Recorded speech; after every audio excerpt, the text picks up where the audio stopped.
ಧರ್ಮಸ್ಥಳದ ಸಂಬಂಧ ಕುಟುಂಬದವರ ವಿರುದ್ಧ ಮಾನಹಾನಿ ವಿಡಿಯೋಗಳನ್ನು ಮಾಡಿದ್ದ ಯೂಟ್ಯೂಬರ್ ಯಾರು ಸಮೀರ್ ಸೇರಿದಂತೆ ಮೂವರು ಯೂಟ್ಯೂಬರ್ಗಳಿಗೆ ಬೆಂಗಳೂರಿನ ಸೆಷನ್ಸ್ ಕೋರ್ಟ್ ಬಿಸಿ ಮುಟ್ಟಿಸಿ ಹೇಳಿದೆ 3 ದಿನದೊಳಗಡೆ ವಿಡಿಯೋನ ಡಿಲೀಟ್ ಮಾಡಬೇಕು ಅಂತ.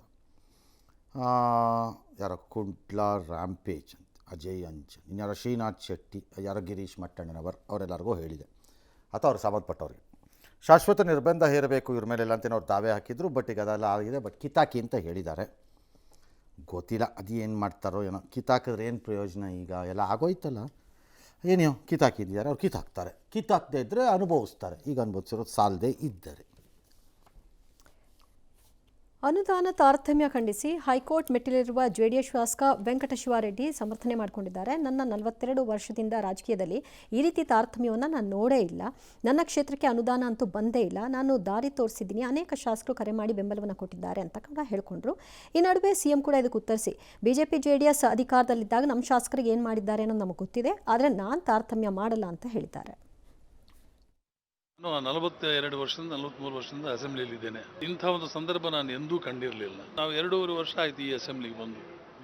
ಈ ಸರ್ಕಾರ ನಾವು ಇದುವರೆಗೂ ಅನುದಾನವನ್ನು ನೋಡೇ ಇಲ್ಲ. ಅವ್ರ ಪಾರ್ಟಿಯವರಿಗೆಲ್ಲ 25 ಕೋಟಿ ರಿಲೀಸ್ ಮಾಡಿದ್ರು ಕಳೆದ 2 ವರ್ಷದಲ್ಲಿ. ಮುನ್ಸಿಪಾಲ್ಟಿದು ಅಷ್ಟೇ 15 ಕೋಟಿ ಬರಬೇಕು ನಮಗೆ, ಒಂದು ನಯ ಪೈಸೆ ರಿಲೀಸ್ ಮಾಡಿಲ್ಲ. ತಾರತಮ್ಯ ಅವ್ರು ಮಾಡಿದ್ರಲ್ಲ, ಈ JDS ನಲ್ಲಿ ಇದ್ರಲ್ಲ, ಅವರು ನಮ್ಮ MLA ಗಳಿಗೆಲ್ಲ ಅನುದಾನ ಕೊಟ್ಟಿದ್ರ. ಟ್ವೀಟ್ ಮಾಡಬೇಕು ಅಂತೆಲ್ಲ, ಕರ್ನಾಟಕ ಸರ್ವತೋಮುಖವಾಗಿ ಮಾಡಬೇಕು. ಅವ್ರಿಗೂ ಕೊಡ್ತೀವಿ, ಇವ್ರಿಗೂ ಕೊಡ್ತೀವಿ. ಮಹದೇಶ್ವರ ವನ್ಯಧಾಮದಲ್ಲಿ ಮಲೆ ಮಹದೇಶ್ವರದಲ್ಲಿ ದೈತ್ಯ ಹುಲಿ ಹತ್ಯೆ ಪ್ರಕರಣದ ಪ್ರಮುಖ ಆರೋಪಿ ಯಾರು ಚಂದು ಮತ್ತು ತಲೆಮರೆಸ್ಕೊಂಡಿದ್ದ ಯಾರೊಬ್ಬ ಅಭಿಷೇಕ್ ಅಂತ ಅವರಿಬ್ಬರನ್ನ ಬಂಧಿಸಿದ್ದಾರೆ. ಇವತ್ತು ತನಿಖಾಧಿಕಾರಿಗಳಲ್ಲಿ ಹೋಗಿದ್ದರು. ಎಲ್ಲರೂ 30 ವರ್ಷ ಕಡಿಮೆ ಇರುವ ಆರೋಪಿಗಳಾಗಿದ್ದರಿಂದ ಅವರು ಊರಿನಲ್ಲಿ ಹೇಳಿದ್ರಂತೆ, ನೀವೆಲ್ಲ ಬುದ್ಧಿ ಹೇಳಬೇಕಿತ್ತಲ್ವಾ ಅಂತ. ಅದಕ್ಕೆ ಊರಿನವರೆಲ್ಲ ಕೈ ಮುಗಿದು ನಮಗೆ ಗೊತ್ತಾಗಿಲ್ಲ ಅಂತನೋ ಅಥವಾ ನಮಗೆ ಗಮನಕ್ಕೆ ಬರಲಿಲ್ಲ ಅಂತನೋ ಏನೋ ಹೇಳಿದ್ದಾರೆ.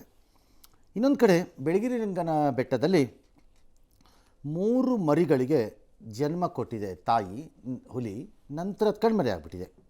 ಈಗ ಹುಲಿನ ತಾಯಿನ ಹುಡುಕ್ತಿದ್ದಾರೆ. ಆಕ್ಸಿಡೆಂಟಲ್ ಆಗಿದ್ದರೆ ತಾಯಿ ಬಂದು ಕರ್ಕೊಳ್ಳುತ್ತೆ, ಇಲ್ಲದಿದ್ದರೆ ಕಷ್ಟ. ಒಂದು ವೇಳೆ ತಾಯಿ ಸಿಕ್ಕದೆ ಹೋಗ್ಬಿಟ್ರೆ 3 ಮರಿಗಳನ್ನು ಕರ್ಕೊಂಬಂದು ಬೆಕ್ಕಿನ ಥರ ಸಾಕಬೇಕಷ್ಟೆ.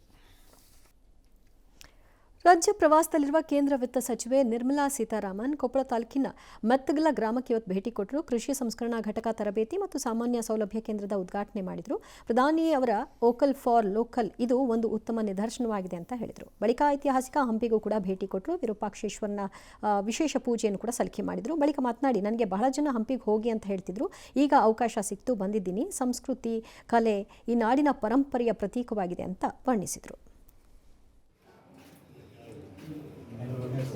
ಬಾಲಿವುಡ್ನ ಖ್ಯಾತ ನಟ, ಜನಪ್ರಿಯ ಧಾರಾವಾಹಿ ಮಹಾಭಾರತದ ಕರ್ಣನ ಪಾತ್ರಧಾರಿ ನಟ ಪಂಕಜ್ ಧೀರ್ 68 ವರ್ಷ ಅವರು ಸಾವನ್ನಪ್ಪಿದ್ದಾರೆ. ಹಲವು ವರ್ಷದಿಂದ ಕ್ಯಾನ್ಸರ್ ಸಮಸ್ಯೆಯಿಂದ ಬಳಲ್ತಾ ಇದ್ದರು. ಇತ್ತೀಚೆಗೆ ಶಸ್ತ್ರಚಿಕಿತ್ಸೆಯೂ ಆಗಿತ್ತು, ಬಟ್ ಅದು ಯಾವುದೂ ಫಲ ಕೊಟ್ಟಿಲ್ಲ. BR ಚೋಪ್ರಾ ನಿರ್ದೇಶನದ ಮಹಾಭಾರತ ಎಲ್ಲರಿಗೂ ಗೊತ್ತು, ಮತ್ತು ಅವರು ನೋಡಿದ ತಕ್ಷಣ ಗೊತ್ತಾಗ್ಬಿಡುತ್ತೆ, ಅವ್ರ ಪಾತ್ರ ಎಲ್ಲರಿಗೂ ಜ್ಞಾಪಕ ಬಂದುಬಿಡುತ್ತೆ. 24ರಲ್ಲಿ ಪ್ರಸಾರವಾಗಿದ್ದ ಧ್ರುವತಾರ ಪಂಕಜ್ ಅವ್ರು ನಟಿಸಿದ ಕೊನೆಯ ಧಾರಾವಾಹಿ. ಅವರು ಹಿಂದಿ, ತೆಲುಗು, ಕನ್ನಡ ಎಲ್ಲ ಅದರಲ್ಲ ಹಲವಾರು ಭಾಷೆಗಳ ಚಿತ್ರಗಳಲ್ಲೂ ನಟಿಸಿದ್ದಾರೆ. ವಿಶೇಷ ಅಂದರೆ ವಿಷ್ಣುವರ್ಧನ್ ಜೊತೆನೂ 2-3 ಸಿನಿಮಾನಲ್ಲಿ ಆ್ಯಕ್ಟ್ ಮಾಡಿದ್ದಾರೆ.